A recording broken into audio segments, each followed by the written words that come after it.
CM Siddaramaiah ನೇತೃತ್ವದಲ್ಲಿ ಇವತ್ತು ಮಹತ್ವದ ರಾಜ್ಯ ಸಚಿವ ಸಂಪುಟ ಸಭೆ ನಡೆಯಲಿದೆ. ವಿಧಾನಸೌಧದಲ್ಲಿ ಮಧ್ಯಾಹ್ನ 12 ಗಂಟೆಗೆ ನಡೆಯಲಿರುವ ಸಭೆಯಲ್ಲಿ ದಿವಂಗತ ಸಾಹಸ ಸಿಂಹ ಡಾಕ್ಟರ್ ವಿಷ್ಣುವರ್ಧನ್ಗೆ ಕರ್ನಾಟಕ ರತ್ನ ಪ್ರಶಸ್ತಿ ನೀಡುವ ಕುರಿತು ಮಹತ್ವದ ನಿರ್ಧಾರ ಕೈಗೊಳ್ಳುವ ಸಾಧ್ಯತೆ ಇದೆ.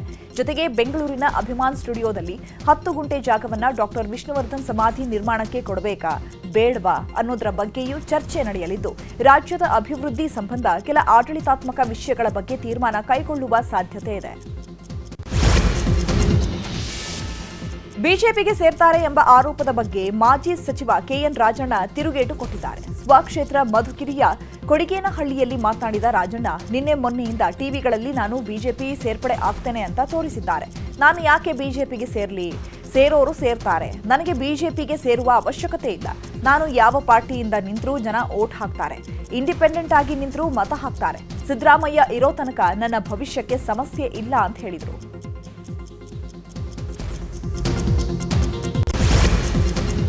ರಾಜಣ್ಣ ಅಂಡ್ ಸನ್ ವಿರುದ್ಧ ಶಾಸಕ ಬಾಲಕೃಷ್ಣ ವಾಗ್ದಾಳಿ ನಡೆಸಿದ್ದಾರೆ. ರಾಜಣ್ಣ ಅವರನ್ನ ವಜಾ ಮಾಡಲಾಗಿದೆ. ಇದರಲ್ಲಿ ಯಾರ ಷಡ್ಯಂತ್ರವೂ ಇಲ್ಲ. ಆದರೆ ರಾಜಣ್ಣ ಷಡ್ಯಂತ್ರ ಅಂತ ಹೇಳಿ ಡಿಸಿಎಂ ಮೇಲೆ ಗೂಬೆ ಕೂರಿಸುತ್ತಿದ್ದಾರೆ. ಆರ್ಎಸ್ಎಸ್ ಗೀತೆ ಹೇಳಿದ್ದಾರಂತ ಅವರ ಮೇಲೆ ಕ್ರಮಕ್ಕೆ ಹೇಳ್ತಿದ್ದಾರೆ. ಆದರೆ ಅದಕ್ಕೂ ಇದಕ್ಕೂ ಹೋಲಿಕೆ ಮಾಡೋದಲ್ಲ ಅಂತ ಹೇಳಿದ್ರು.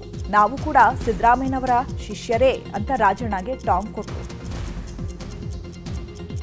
ಇನ್ನು ಮಾಜಿ ಸಚಿವ ಕೆಎನ್ ರಾಜಣ್ಣ ಬಿಜೆಪಿಗೆ ಬರ್ತಾರೆ ಅನ್ನೋದು ಊಹಾಪೋಹ ಅಂತ ಸಿಟಿ ರವಿ ಹೇಳಿದ್ದಾರೆ. ಕಾಂಗ್ರೆಸ್ನಲ್ಲಿ ರಾಜಣ್ಣನನ್ನ ಹೊರಗೆ ಹಾಕಬೇಕು ಅಂತ ಗುಂಪು, ರಾಜಣ್ಣ ಪರವಾಗಿ ಒಂದು ಗುಂಪಿದೆ.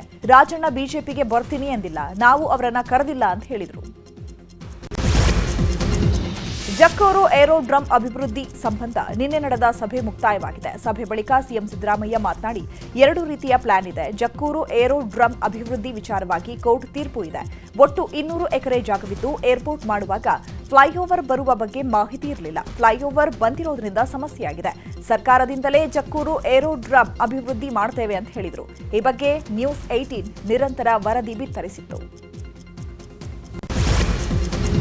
ರಾಜ್ಯ ಸರ್ಕಾರ ಒಳ ಮೀಸಲಾತಿ ಬಗ್ಗೆ ಅಧಿಕೃತ ಅಧಿಸೂಚನೆ ಹೊರಡಿಸಿದ ಬಳಿಕವೂ ಒಳ ಮೀಸಲಾತಿ ಗೊಂದಲ ಮುಗಿದಿಲ್ಲ.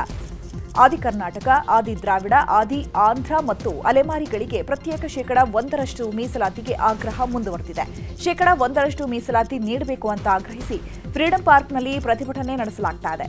ಮಳೆಯ ನಡುವೆಯೂ ಮೀಸಲಾತಿಗಾಗಿ ಪ್ರತಿಭಟನೆ ನಡೆಸಿದ್ದಾರೆ.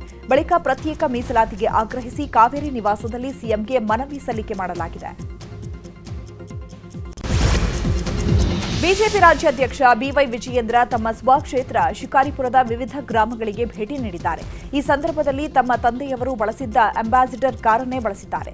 ಈ ಕಾರು ಯಡಿಯೂರಪ್ಪನವರ ರಾಜಕೀಯ ಯಾತ್ರೆಯ ಒಂದು ಭಾಗವಾಗಿದ್ದು, ಶಿಕಾರಿಪುರದ ಜನರೊಂದಿಗೆ ಭಾವನಾತ್ಮಕ ಸಂಬಂಧವನ್ನ ಹೊಂದಿದೆ.